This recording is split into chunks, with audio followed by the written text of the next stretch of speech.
Hello, friends. This new year, we actually began with a very unfortunate incident or a very, very sad incident where hundreds of Muslim women, activists, journalists, artists were put up on a app where they were put up for auction on GitHub. Their pictures were taken from social media and with their names, they were put up for an illegal auction. If you remember earlier in July 2021, also there were Suli Deal app, where again on GitHub, Muslim women were again targeted, and this is just a way to harass them and demean and dehumanize Muslim women. Mostly, majority of those are Muslim women in those apps. That time case was registered in with Delhi police, but no arrests were made. This time on New Year's Eve, hundreds of Muslim women, they were put up for an online illegal auction where their pictures were taken from social media and details of their names were given. A case was registered in Mumbai, and the Mumbai police has arrested 4 youth in this short time. All of them are aged between 18 and 21. One is a girl, Shweta, and the others are boys from different engineering colleges and all technocrats and tech savvy, very active on social media and also active in spreading hate online. So the alleged mastermind of this Bulli Bai app is Nirav Bishnoi. He was arrested by Delhi police from Assam, Jorhat in Assam. 3 more people who were arrested were Mayank Rawal, Vishal Kumar Jha, and Shweta Singh. First, the police arrested Vishal Kumar Jha, 21-year-old. He is an engineering college student. Those arrested were Vishal Kumar Jha, Shweta Singh, and Mayank Rawal. And finally, the mastermind, Nirav Bishnoi. As I said earlier, Nirav Bishnoi was arrested from Jorhat in Assam, whereas Vishal Kumar Jha is a student who was arrested from Bengaluru, an engineering college, Dayanand Sagar College of Engineering in Bangalore.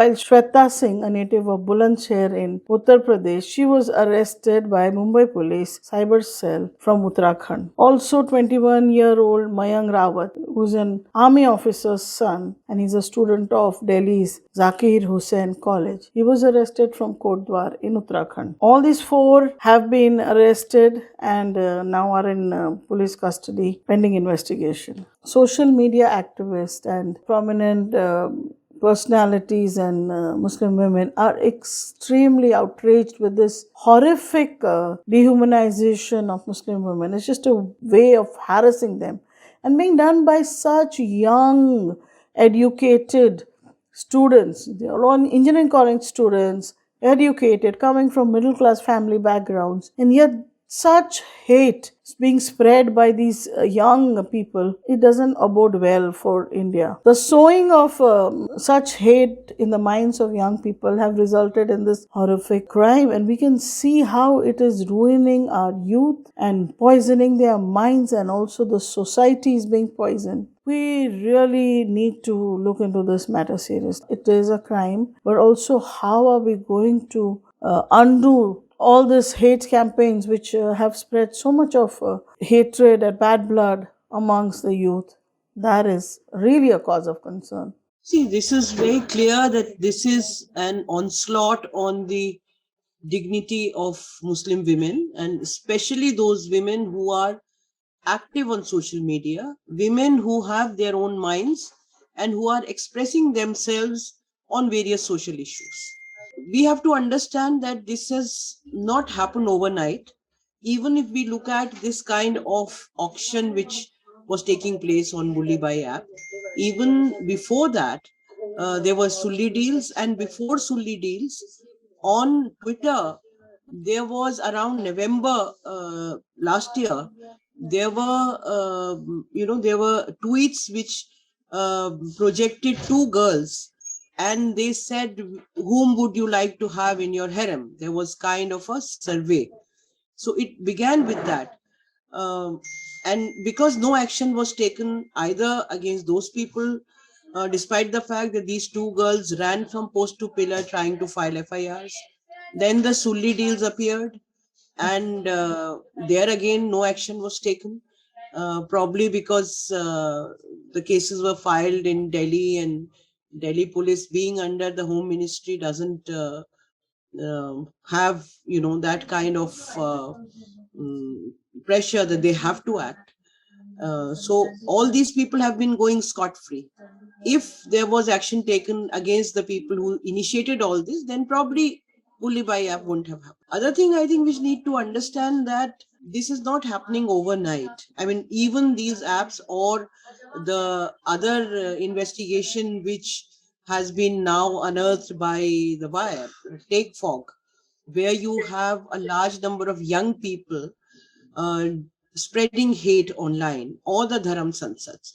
This is part of the larger agenda to convert India, which is a democratic, secular, plural country, into a Hindu Rashtra.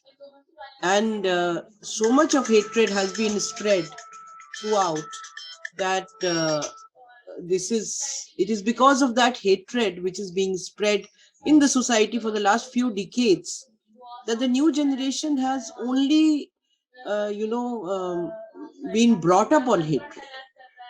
See, it is right now, it is not easy because as you might have seen, that even the expert on genocide, the international expert, he has only 2 days ago said that India has reached the 8th stage of genocide, and there is a probability of a genocide against Muslims, which has been also propagated in the Dharam Sansats. So it is not easy, but nevertheless, there is a large majority of people who do not like this kind of violence and hate. I still believe that a majority of people do not believe in this, but they are afraid to speak out because they think that if they speak out, there would be attacks on them. So there is a need to fearlessly first counter these hate statements and to spread messages of love and peace and harmony, to teach younger people, to take workshops in schools and colleges with young people, tell them how we have lived peacefully in this country and our diverse cultural heritage, which is been not only tolerated each other but has respected each other. Our constitution respects each other, and there is a need to take these messages to people. It won't happen overnight because the hatred has seeped in very, very deep. But silence is no option. Everyone must speak out against what's happening. Frankly, nothing surprises me because I think the main reason is that I have worked both on communalism and the communal politics in this country, and I have worked extensively in Gujarat from 2002 onwards. And Gujarat being the laboratory of the Hindu Rashtra, we have seen whatever is happening now at smaller level. Everything was experimented except probably these kind of the take fog, etc. These things were not experimented during those years because the social media was not there, and a lot of things which now we have, whether it's WhatsApp, Twitter, these things did not exist at that time. But the ways of spreading hatred were experimented to the last detail. The kind of lynchings that we are watching in the name of cow, the kind of the way riots are created, all that has happened in Gujarat. And they have now exported the hate messages and the ways to spread hatred across India. And that is why they came to power. That is what they wanted to do. And they are actually very successful in what they're doing. The questions to be raised are from the opposition secular parties that, are you serious about safeguarding constitution in this country or not? We as a society should think hard of what we are going to do and how we are going to really undo years of spreading of hatred amongst our youth. Thank you. And please also share our videos. Help us to spread awareness about sexual crime. Please subscribe to our channel and do press the bell icon. Thank you.